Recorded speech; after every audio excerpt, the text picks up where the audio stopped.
wabarakatuh. Perkenalkan, nama saya Sulaiman. Di sini saya sebagai ketua kelompok dan saya bersama teman-teman.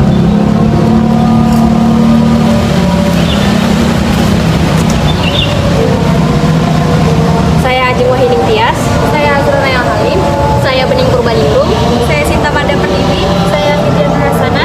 Saya Madhur Fatihah. Saya Fatia Zainal Fadila. Saya Hirona Josafira. Saya Siti Rahma. Di sini kami akan melakukan kegiatan PLP1 yang dimana kita melakukan wawancara serta observasi di MTSN 4 Jakarta. BK Wamka! Assalamualaikum warahmatullahi wabarakatuh. Sebelumnya terima kasih untuk Ibu telah menyempatkan waktunya untuk kita wawancara atau observasi. Nah, saya izin memperkenalkan dulu, nama saya Sulaiman dan untuk teman-teman saya di sini kami melakukan PLP1, yaitu tujuannya untuk mewawancara serta mengobservasi mengenai dari tata kelola sekolah ini berupa dari struktur organisasi, ketua OSIS, ruang guru BK, dan sekolah. Mungkin dari teman-teman bisa ditanyakan.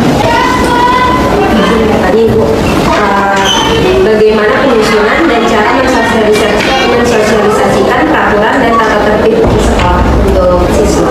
Untuk peraturan yang kita kan sudah punya ya, ada apa ya, ada tata tertib ya, ada SOP-nya. Jadi kalau misalnya untuk kita misalnya mau mengeluarkan aturan baru, misalnya tata tertib baru atau evaluasi tata tertib, itu biasanya dibicarakan dulu di wakil. Jadi dibicarakan seluruh wakil ya, biar semuanya tahu. Terus yang berikutnya setelah aturan itu kita juga sosialisasikan ke guru. Ini ada aturan baru nih, biar gurunya tahu. Terus yang ketiga, aturan itu disampaikan ke anak-anak secara langsung ya. Tapi biasanya kita format tata tertibnya sudah ada, kita juga set orang tua ya. Mungkin kalau detail apa saja tata tertibnya kan banyak ya, baik ke guru maupun ke anak-anak itu banyak. Toh kita juga punya buku panduan nih, di awal tahun itu kita pasti bikin buku panduan itu. Ibu ingin bertanya, apakah di sekolah ini sudah mendukung dan memfasilitasikan serta kenyamanan dalam kinerja guru dan siswa? Kita berupaya, kita berusaha, tapi ibu nggak tahu ya sudah merasa nyaman atau enggak gitu. Tapi kita mengikuti standar yang ada itu sudah dilakukan. Misalnya ruang guru yang nyaman gitu, karena tiap guru kan pasti udah dapat ini ya, udah dapat meja satu-satu, nggak ada yang nggak kebagian. Nah terus kan guru kita kan banyak juga nih, ada 49 termasuk ibu, jadi 48 di sana. Terus kita berupaya melengkapi sarana itu. Untuk guru kita sudah coba ya, di fasilitas di sana mungkin nanti bisa dilihat fasilitasnya apa sih yang dibilang nyaman ya. Termasuk ruang istirahat juga kan udah ada, tempat sekolah udah ada kamar mandi apa gitu kita coba. Seperti itu aja Ibu, memberikan pertanyaan kepada Ibu. Sebelumnya terima kasih telah menyempatkan untuk diwawancara. Kalau lebih mohon maaf. Wassalamualaikum warahmatullahi wabarakatuh. Waalaikumsalam. Surat sakti namanya. Surat sakti itu dipakai oleh siswa kalau dia ada kendala materi atau les di luar.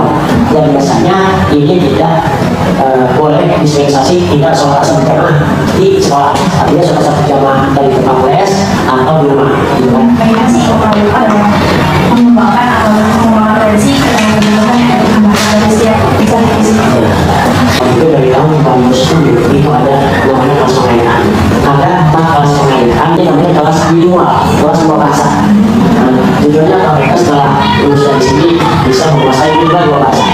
Minimal bahasa Inggris yang dikuasai. Kalau di kelas bilingual itu mereka belajar langsung ke kampung Inggris. Mereka langsung mempraktikkan namanya kelas pengayaan sains. Biasanya kelas sains ini digunakan oleh laki kelas tahfiz. Ya, kelas tahfiz ini sasarannya adalah bagaimana mereka setelah lulus di sini bisa menguasai minimal 5 juz asli dan desain grafis. Kalau saat tidak desain grafis ini tujuannya adalah bagaimana mereka tertarik dengan desain grafis, tapi desain grafis. Desain grafisnya biasanya ada suatu bulannya adalah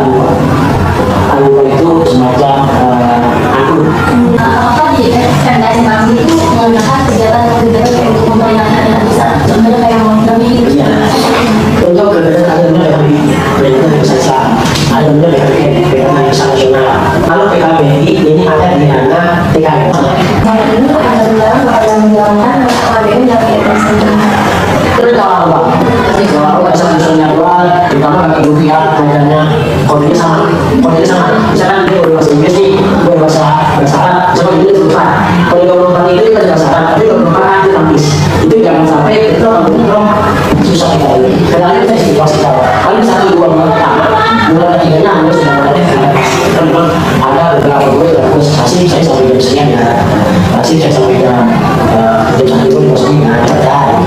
Bukan soalnya ini sekolah ada itu lah. Terus kita kedua adalah komunikasinya bermasuk. Kita kalau apalagi mereka biasanya dari SD itu kan paling pulang itu paling dari kami masuk selanjutnya terus tapi pas dia masuk ke sini kagetnya masuk selanjutnya gitu orang pulang karena depan dulu biasanya mereka ada sini itu masih berbeda lewat dari dua yang sangat sudah terbiasa maka biasanya itu juga itu kan tadi siswa itu orang yang Ini Bu Apri, ini Bu Endah. Kebetulan Bu Apri kelas 8 ya, Bu Endah kelas 7 dan kelas 8.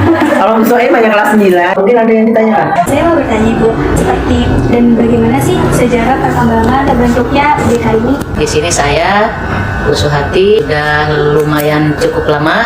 Kemudian ada Bu Endah juga, udah hampir 2 tahun di sini. Tahun 2005-2006 saya dan Bu Soim CPNS datang ke sini sebagai guru BK. Itu kondisi BK di sini masih jauh dari BK yang ideal gitu ya, dari segi ruangan, dari segi sarana ya.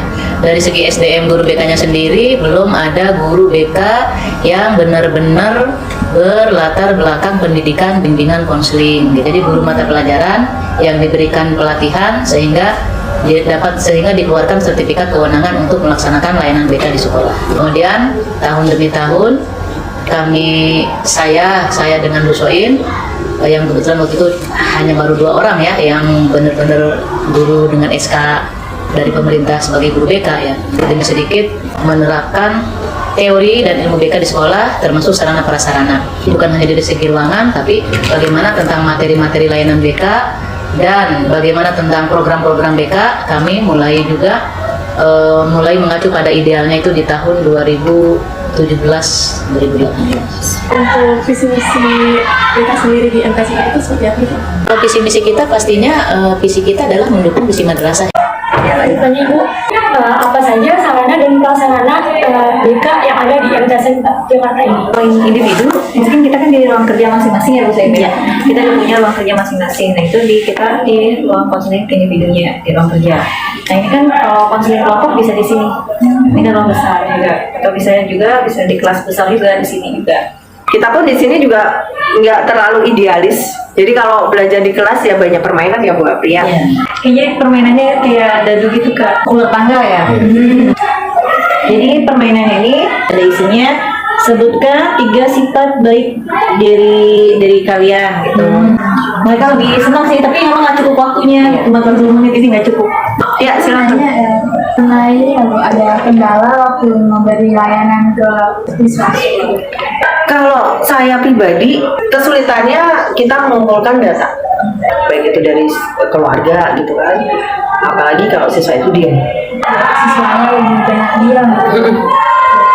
Kalau ilmu kakak gimana? Kalau siswa diam gimana? Ikut diam.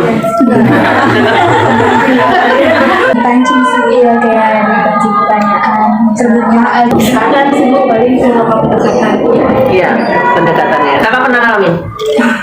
Waktu itu kan kita pernah melakukan praktik konseling. Sama, saya dulu juga begitu. Ya, ada yang mau ditanyakan lagi? Iya, boleh. Asesmen apa saja yang digunakan untuk mengevaluasi dari program itu? Kita pakai AKPD, angkat kebutuhan peserta didik. Itu untuk membuat RPL ya, ada tindak lanjutnya. Berupa laporan ya tindak lanjutnya. Assalamualaikum warahmatullahi wabarakatuh. Perkenalkan, saya Zafira Istri Anam, biasa dipanggil Ira, dari kelas 82. Jabatan saya sebagai Ketua OSIS MTS Negeri 4 Jakarta. Perkenalkan, saya Fahmi Fadil Al-Futsal, biasa dipanggil Fahmi. Saya dari kelas 84. Jabatan saya di sini sebagai Wakil Ketua OSIS. Terima kasih Zafira. Dan ini pertanyaannya, apakah OSIS di MTS Negeri 4 Jakarta ini ikut serta dalam menjaga ketertiban lingkungan sekolah? Di sini jawab pastinya OSIS ini pasti ikut menjaga ketertiban di sekolah. Di Sekti Sari itu kan ada program yang namanya sweeping, terus di Sekti kita juga ada yang welcome morning. Sweeping itu tugasnya kita kalau misalnya ada sholat zuhur, terus kita panggilin ke kelas-kelas biar agar siswa-siswa MTS Negeri 4 Jakarta itu emas. Kalau WM sendiri itu kita biasanya pagi-pagi kita nyapa misalnya yang datang selamat pagi, buat kita juga ngebiasain salam sebelum sapa. Apa sih rencana-rencana program yang akan kalian jalani? Untuk program sendiri kita ada 3 program utama, itu ada Art yang Core, terus ada Kebaya, kreativitas dalam kebudayaan, sama ada Portugal. Nah, selain dari program ini kita juga ada non-speak di OSIS nih. Yang pertama itu ada serbi 1 tentang ketuhanan. Itu biasanya ada program tentang mengkoordinir Isra Mi'raj atau Tahun Baru Islam atau Maulid Nabi. Nah, serbi 2 itu tentang bela negara, biasanya tentang 17-an. Serbi 3 itu kalau misalnya ada bencana atau misalnya ada musibah, itu yang bantu untuk mengumpulkan dana-dana. Kalau serbi 4 sendiri itu tentang kepemimpinan, politik, sama keorganisasian. Itu biasanya ada LKM. Serbi 5 sendiri itu tentang olahraga. Jadi isi programnya tuh class meeting, market day, atau dia juga membantu mengkoordinir ekskul yang berhubungan sama olahraga. Serbi 6 sendiri itu tentang kesenian. Ada ekstrakurikuler itu apa sih ekstrakurikuler yang ada di sini? Izin dijawab. Ekstrakurikuler di sini yang pertama ada futsal, ada basket, ada band, ada paskibra, ada pramuka, ada tari, ada saman, dan ada hati. Bagaimana OSIS bergabung secara mengenal atau bisa di MTS?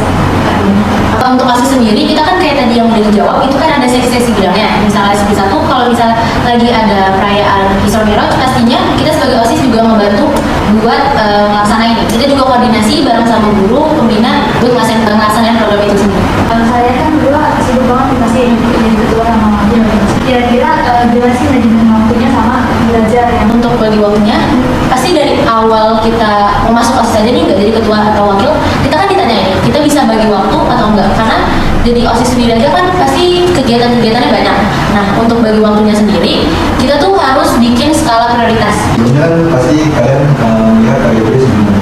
Bagaimana kesan-kesan kalian setelah melihat periode sebelumnya, dan ada tidak perubahan yang ingin kalian lakukan setelah melihat periode dari sebelumnya? Kalau kesan-kesannya pastinya dengan kita ikut organisasi itu kita belajar gimana caranya kita beradaptasi, kita bertukar pikiran sama orang lain, karena dalam satu organisasi itu nggak mungkin kita pikirannya sama terus kan, pasti ada perbedaan. Nah, dari OSIS ini tuh kita belajar gimana caranya kita ngegabungin seluruh pikiran jadi satu keutuhan biar jadi suatu hal yang wow gitu kan.